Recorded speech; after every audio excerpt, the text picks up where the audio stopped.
कांग्रेस नेता सुप्रिया सुनीत ने प्रेस वार्ता करते हुए कहा है कि कंगना रनौत का बयान बेहद ही शर्मनाक है। कल एक बेहद वाहियात बयान इस देश को सुनने को मिला और वो सुनकर बहुतों का सिर शर्म से झुक गया और बहुत लोग बेहद आक्रोशित हुए। और ये बयान और इस तरह के बयान देने में उनको पारंगत हासिल है, लेकिन अब वो सिर्फ एक फिल्म एक्टर नहीं, भारतीय जनता पार्टी की सांसद है, बड़ी चुनी हुई सांसद है, बड़ी प्रिय सांसद है, हैंडपिक करी गई थी वो शीर्ष नेतृत्व के द्वारा।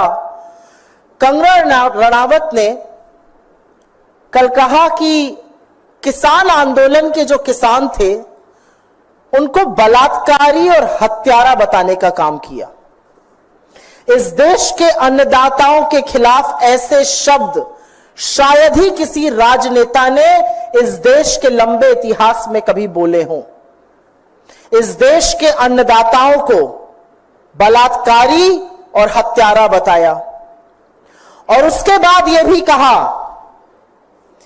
कि ये जो सारा किसान आंदोलन था, जो किसान अपने हक की, अपने अधिकारों की, अपने सशक्तिकरण की लड़ाई लड़ रहे थे, जो प्रदर्शन शांतिपूर्ण था, जहां 700 से ज्यादा किसानों की शहादत हो गई, जहां 1.25 से 1.5 साल तक किसान खुले आसमान के नीचे गर्मी, पानी, बरसात, आंधी में, ओलों में बैठे रहे,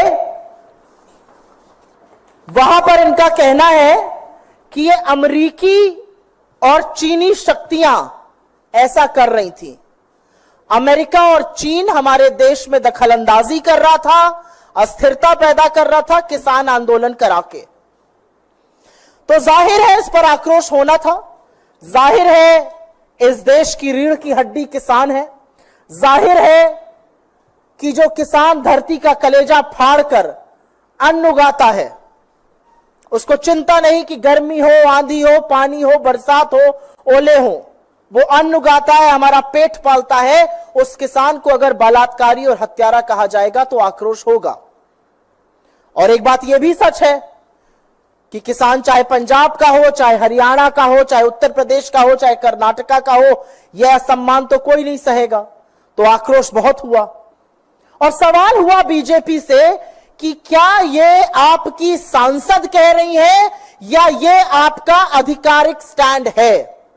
क्या आप भी आंदोलन करने वाले किसानों को, हक के लिए लड़ने वाले किसानों को हत्यारा और बलात्कारी बताते हैं?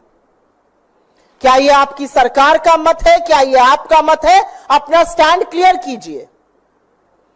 तो आज एक रेयर मूव में, क्योंकि हरियाणा का चुनाव भी पास में है और आगामी हार तो ऐसी है कि चुनाव टालने की मांग हो रही है।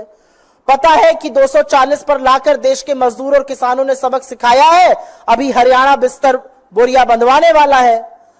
तो एक स्टेटमेंट आया भारतीय जनता पार्टी की ओर से जिसमें कहा गया कि किसान आंदोलन के परिप्रेक्ष्य में दिया गया बयान पार्टी का मत नहीं है, उनसे गहरी असहमति है इस बयान से और नीतिगत विषयों पर बोलने के लिए ना वो अधिकृत है, ना उनको अनुमति है और उनको निर्देशित किया गया है कि वो इस प्रकार के बयान भविष्य में ना दें। तो हमारे इस मंच से कुछ सवाल हैं। आपकी चुनी हुई सांसद है, चहेती सांसद है, बड़ी लोकप्रिय है आप लोगों के पार्टी में। अगर ये उनका मत नहीं है, अगर आपकी पार्टी का ये मत नहीं है, तो निकाल बाहर करिए ऐसे सांसद को। ये मैं हृदय से माफ करने वाली राजनीति अब नहीं चलेगी 2024 में। प्रज्ञा ठाकुर गोडसे की पुजारी को हृदय से माफ नहीं कर पा रहे थे, अब ये हमारा मत कह के पलड़ा झाड़ने हम नहीं देंगे। अगर ये आपका मत नहीं है तो इस देश के किसानों के खिलाफ जिसने इस तरह की बात की है उसको किसी कीमत पर संसद में बैठने का हक नहीं है। निकाल बाहर कीजिए अपनी पार्टी से, हाथ जोड़ के माफी मंगवाइए किसानों से, और अगर ये सब कुछ नहीं कर सकते तो आप खुद माफी मांगिए इस देश के किसानों से।